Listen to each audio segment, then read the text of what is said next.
Welcome to Never New News with your hosts, me, Jake and O. So let me tell you guys a little bit about my show. First off, I've got a really cool background. It's a spider blankie, and I think it's really going to set the mood for the bizarro things that I have planned for tonight. So what I'm going to do, what this show is all about, is I'm going to talk about some really strange articles that I found throughout the internet and strange stories that I've also found that I don't feel like get the publicity that they really deserve.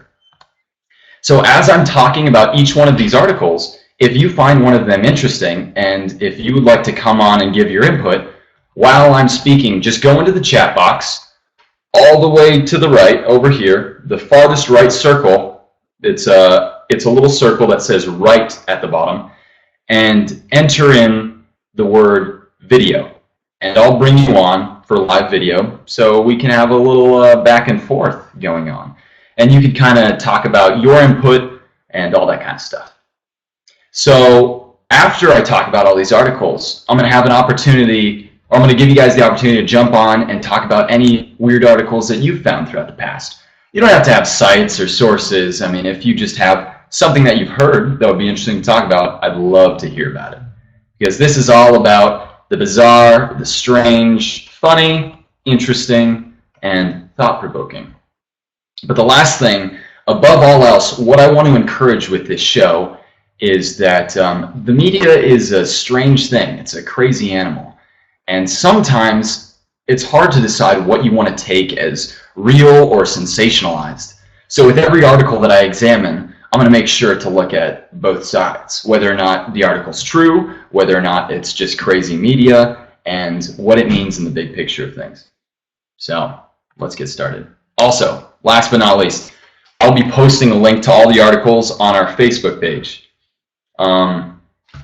So if you better like our Facebook page. If you don't, I don't know what you're doing here. Our Facebook page is facebook.com/OnCamASU.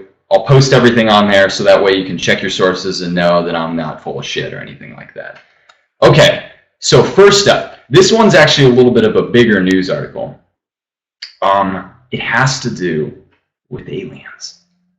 So researchers recently released an article talking about a meteorite that crash landed in Sri Lanka last December. What scientists believe they found is a piece of this meteorite close to Sri Lanka that contains algae. Now this is a big deal because if this is a meteorite containing algae, then that means that there is 100% life off of Earth. So a lot of people, when they found this, they looked at it, they did some microscope analysis, and they noticed that it looked like fossilized old biological material, and they suggested that it was algae, of course. And they've been testing it. It's been under the grain. A lot of news things online have been blowing up about it. You can look all over the web and you hear the craziest thing. In fact, I ran into a news article that the title was something to the extent of "Slime aliens have crash landed on Earth." I mean, I don't really know if that's exactly what's happening, but it's a news catching thing. So the other side of this article is that there's a lot of critics on it too. None of this information is really set in stone. It's still like in gray news area. For one thing, scientists aren't actually 100% sure that this rock that they're analyzing, that they've been looking at for 2 weeks, is a meteorite at all. I mean, it could just be a regular rock found by the site that has been affected with some sort of high energy output. It could be a fire, it could have been a larger boulder struck by lightning, anything. And its original appearance can look to be a meteorite, but maybe it's not. Secondly, there have been some cross-references with the algae specimens on this so-called meteorite, and people are linking them to algae found here on Earth, saying that the structure looks almost identical. So let's paint a picture really quick. If, let's say, this was space algae coming from some algae planet far away with rocks just spewing off of it, hitting Earth, then, oh, spatial expressions are great, thanks. Then that would imply that the algae that grows on this other planet or on this meteorite is identical to Earth algae. So that's just, yeah, and a lot of people don't think that that's even plausible, that if there was algae in space, it would be a totally different species of algae because it would come from a different planet. So it's pretty wild. There's a lot of debate going on behind it.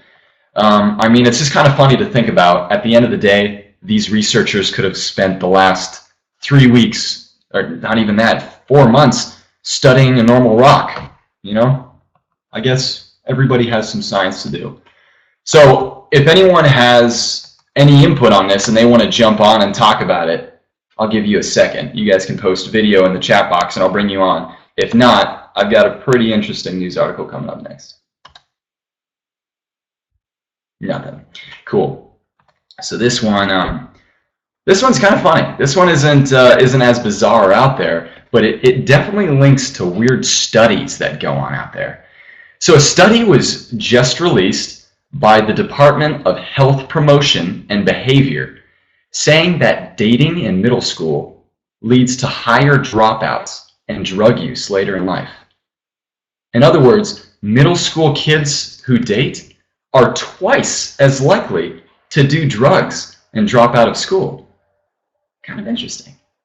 The way they did this study is they took 624 students from 6 different Georgia districts and they followed them for 7 years, from 6th grade all the way up until high school. And like every year, every couple months, they would issue a questionnaire. Ask them questions such as, you know, like, are they dating? Are they doing drugs? You know, that dumb questionnaire that we got, you know, when you take the Ames test, where they're trying to analyze what the, you know, what kids are doing nowadays. I don't know. And they would also reference it to teachers. Teachers would keep track of these 624 students and keep track of their extra credit work, their test scores, what homework they're completing, what they're not, so on and so forth.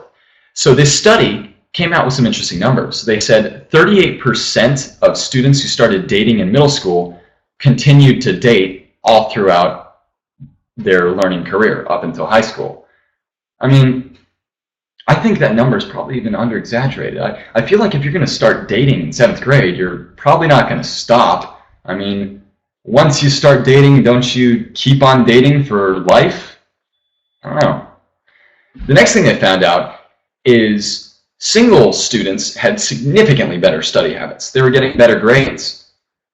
So their main conclusion was that early dating inspires more high-risk behaviors. So let's take a look at this. Let's step back and look at this article. I don't know about this. I don't know how worthy this study is, because I feel like if kids in middle school are brave enough or, you know, open enough to start dating other kids, they're probably going to be open to a lot of other things. I don't know if just because they date, I don't think that leads into them definitely smoking weed or shooting heroin in the bathroom. I think it's just a personality typing. I think there's something fundamentally flawed with the research. But who knows? I mean, I guess it could use a little more background checking, something. But what do you guys think? Anyone want to come on and give their 2 cents? No. Oh yeah. Okay. Let's get. I'm inviting someone in right now.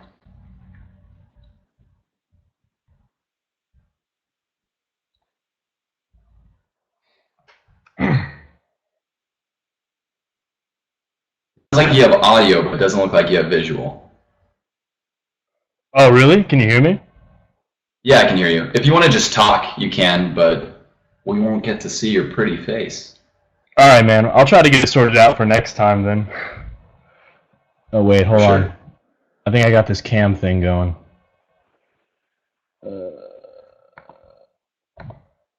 Let's see. Okay. while we're waiting, I'm going to bring in the infamous Zach Heltzel, too. Let's see what he has to say about it. Oh. Hey, Zach. Yeah, so I think this is a classic case of correlation being confused with causation. I mean, it makes a lot of sense. You want to turn up your mic a little bit more? I'll just talk louder and closer. How about that? There you go. My mic's up all the way. Anyway, yeah, this is just a correlation being confused with causation. I mean, it makes a lot of sense, doesn't it, that kids in middle school who are dating are also going to be the kids who are going to spend more time not studying, not at home, out with their friends, more likely going to be the kids who are going to have sex or engage in sexual activity at a really young age. Yeah, it makes sense to me. I mean, I posted in the comments that everybody I dated, which was a humongous mistake on my part, either has a kid now or a drug habit. And I'm not that old. And I wish that was a joke, but it's not. So, that makes a whole lot of sense to me. Yeah, I feel like they're open to other things. So, in the comments, Amin just said that he's actually going to be talking about this in the next show.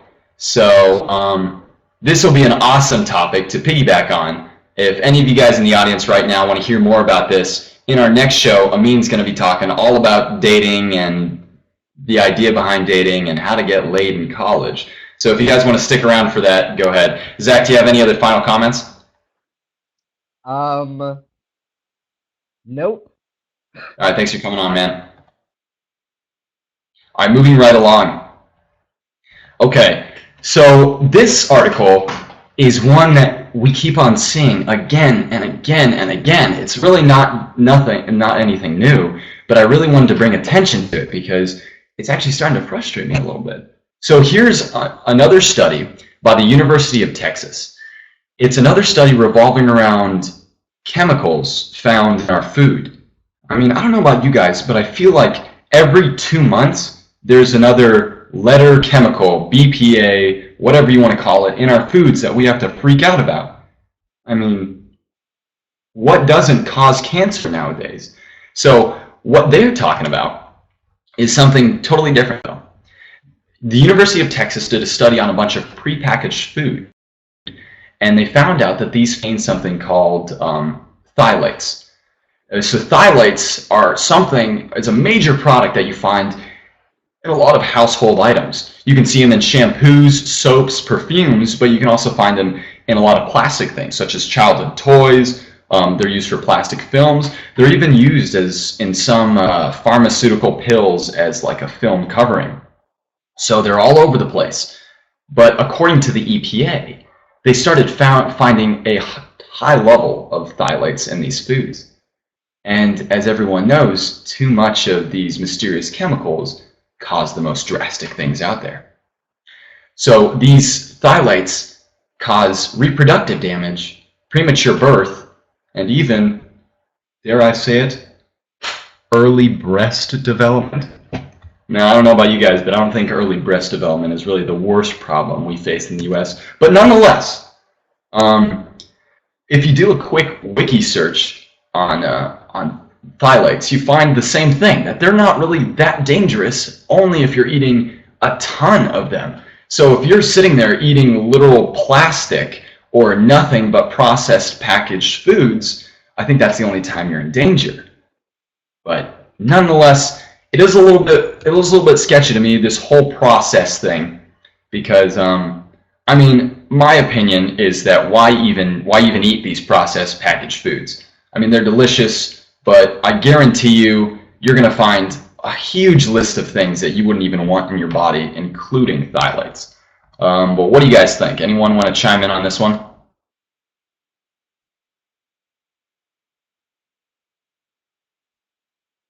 Chris says convenience.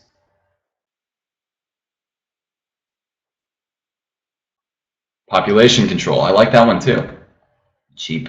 That's a good one.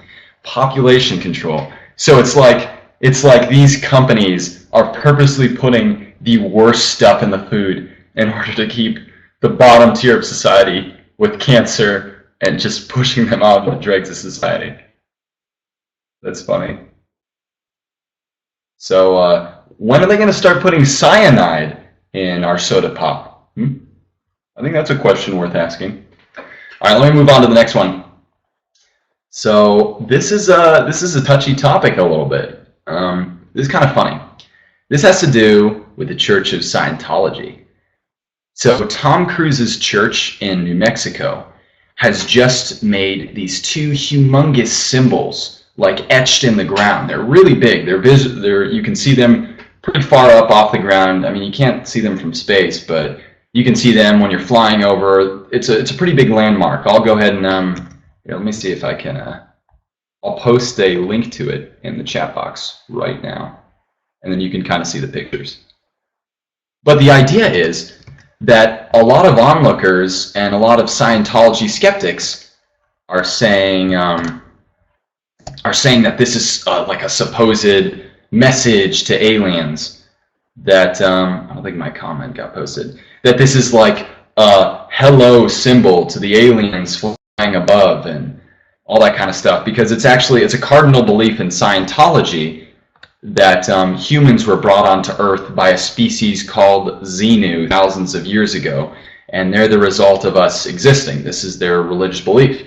And so reporters are saying that these symbols are giant welcome signs to have these Xenu return to Earth. So when they asked the actual Church of Scientology about this, they said, no, these are just signs for planes flying over, so they know that we're here. This is where the Church of Scientology is. So, I don't know. It's kind of hard to say. But furthermore, on top of that, there was in regards to that same article, there's this guy from the BBC, John Sweeney. Back in the early 2000s, John Sweeney went to the same site, and he found that there's a giant bunker built there that was built back in the 80s. It's a bunker made to withstand nuclear explosions and all that kind of things. But within the bunker, supposedly, from what Sweeney says, there's a whole list of records etched on golden tablets of the Church of Scientology. It shows their cardinal beliefs and all that kind of stuff. And it just so happens that these symbols are carved right over this bunker. So I don't know if it has anything to do with it. I'm not here to comment on the legitimacy of the Church of Scientology or really what's going on here. But it just makes you wonder. One of the biggest problems with Scientology today is that it's not nationally recognized here or in Britain as a religion. A lot of times in some places, because they keep so much of their stuff secret.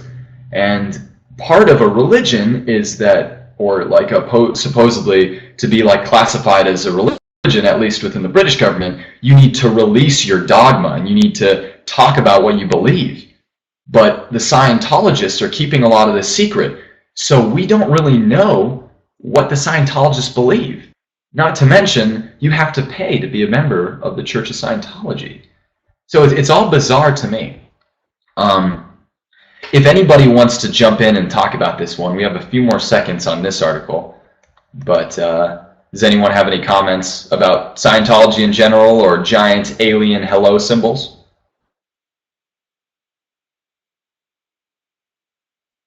Cool. So now what I'd like to do, let's read a couple comments here. So someone says, "Signs ruined my childhood." That was a scary ass movie.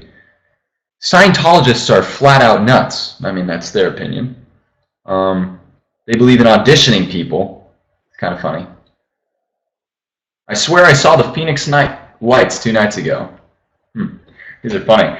So what I want to do now is, if any of you guys have any crazy stories that you want to share, I'd love to bring you on. If not, then I have a zany story to tell you. So if anyone wants to come on with their own story, just type video into the chat box and I'll bring you on. Oh yeah, let's get Mark in here. I can't wait.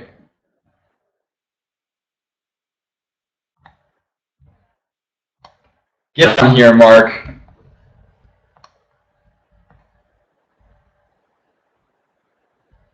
Still no on the webcam? No, but we'd love to hear your story anyway. Oh, yeah. Wait, do you see it now? I see it. Yeah, I see it. We're there. We're good. Okay, cool. So here's a little story that I found that I think maybe we'd all benefit from. So apparently a couple days ago in Australia, officials found this giant snail the size of about a baseball. And I guess this thing was such a national crisis that they they went and they found it and killed it. And I guess reading the article and talking about this snail from like an evolutionary perspective, dude, Darwin is this thing's bitch. Like it apparently this African snail, if it wasn't killed, could have grown up to over 1 feet long or 1 foot long, lays 12,000 eggs a year. No. And I don't know, man, a bunch of other stuff, but this thing is just a monster. And they got the officials together in Australia, kind of rounded it up, and just killed it to death. Like, was there like a ritual for slaying the snail?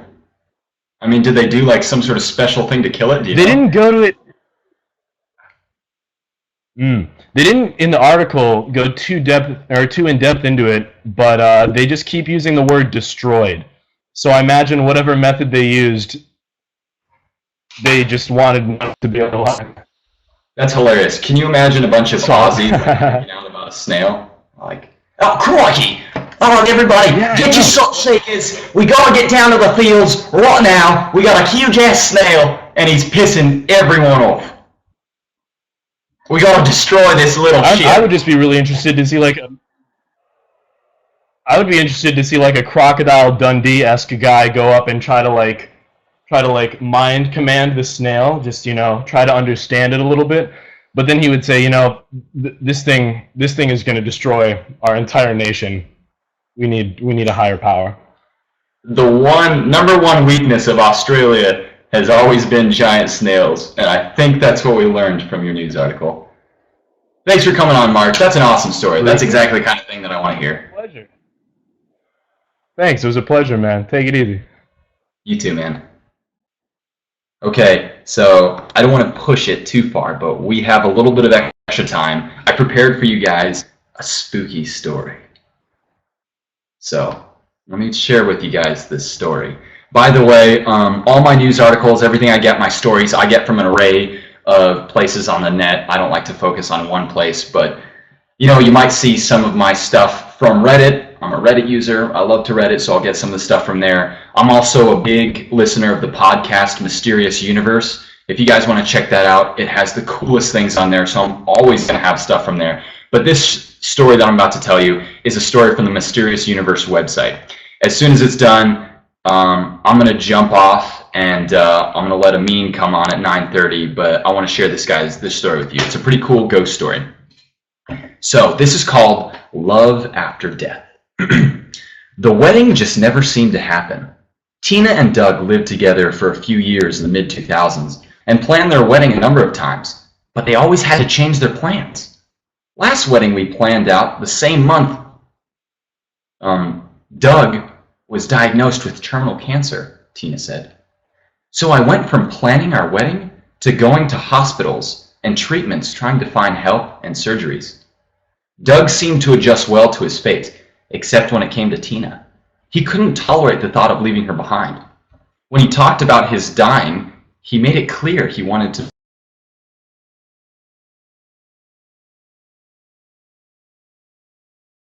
be buried. Doug's aunt passed away, and he got more bad news. At the funeral, he was told he could not be buried. Tina was told that she could not be buried beside Doug due to the easement of the road. This upset Doug. He cried a lot about it and worried about it more than his own well-being. A month after his aunt's funeral, sometime later, Tina met her new boyfriend Randy. But she'll never forget Doug, and it seems like he'll never forget her, even in death. I never told Randy about this at all. No one had, Tina said. Even now, things keep happening. and I know it's him. Tina and Randy drove from the church in Moberly, Missouri, early one Sunday afternoon.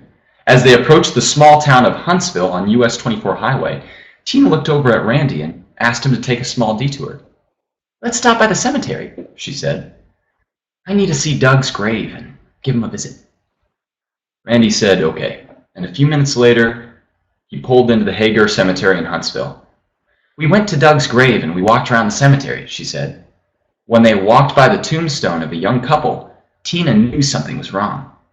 "Randy had a huge sadness come over him," she said. "He couldn't shake it at all." They got back in the car and drove from the cemetery. 8 miles down the US 24 highway, Randy pulled over and broke down crying.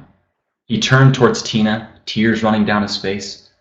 "I don't know, the sadness just hit me so hard," he said. Randy's eyes froze in her seat. His eyes were no longer his eyes. They were not his honey brown eyes, Tina said. They were the deep, dark brown eyes, just like Doug's. She stared into her dead fiancé's eyes that burned from her boyfriend's gaze. "He reached out and touched my face like Doug used to when he was sick in the hospital," Tina said. And then Tina found her voice and said, "I looked him straight in his eyes. And with tears in mine, I said, I love you still, and I always will."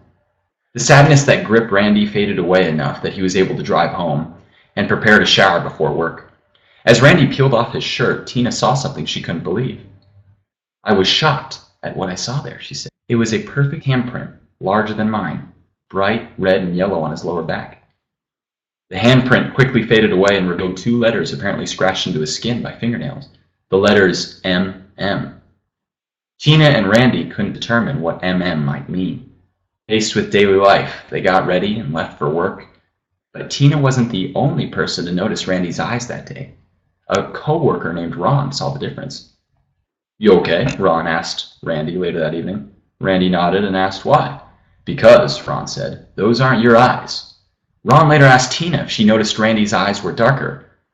"I said, yeah, knowing I could not tell anymore," she said. "No one would believe us." Back at home after work, the couple sat in their love seat. Randy again touched Tina's face just as Doug had done as he was dying. "Again, I saw Doug's eyes," she said. "He began to cry." Tina kissed Randy, but talked to Doug. "I still love you, and I'm not going to try to replace you, but I cannot be buried next to you," she said. After those words left her mouth, Randy shook his head, and everything became normal again. That's basically the end of the story. So, wild ghost story. Apparently posted on the site. It's totally true. This Tina's a real person. Really happened. But, in short, I guess her ex-lover or her dead fiancé possessed her new boyfriend. She could see it in his eyes and got a message to her. And she responded, and I guess that was the end of the fiancé's possession. Totally weird. Totally crazy. So I'd love to hear more comments about it, but unfortunately, I'm really close on time. I'm going to jump off because I really want Amin on here to give his really cool dating show.